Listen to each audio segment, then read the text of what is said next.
Good morning everyone. Today I am going to discuss about the chapter Appointment in Samara. The chapter was written by Somerset Maugham.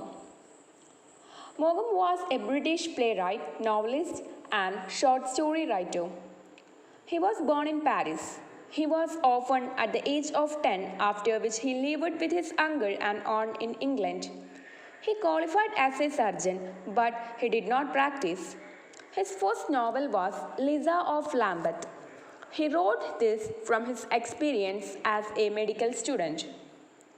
His notable works are Of Human Bondage, The Moon and Sixpence, The Painted Wheel, Cakes and Ale, and The Razor's Edge. During the First World War, he served as an ambulance driver. He also worked for the British Secret Intelligence Service. About the short story Appointment in Samara. About the city Samara. Samara is a city that stands on the east bank of Tigris. It lies approximately 70 miles north of Baghdad. The city was earlier called Suram-Mandra, which means a delight for all who see. The name was then shortened to Samara.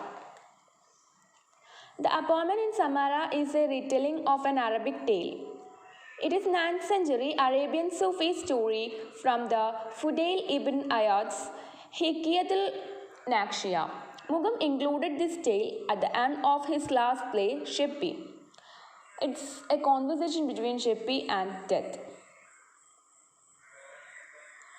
In the story, there was a merchant in Baghdad. He sent his servant to market to buy provisions. Soon, the servant came back white and trembling. He said to the master that when he was in the marketplace, he was jostled by a woman in the crowd. When he turned, he saw it was a death that jostled him. She showed a threatening gesture. The servant therefore asked his master to give him a horse so that he can avoid his fate. He will run away to Samara, where death will not find him. The merchant gave him his horse.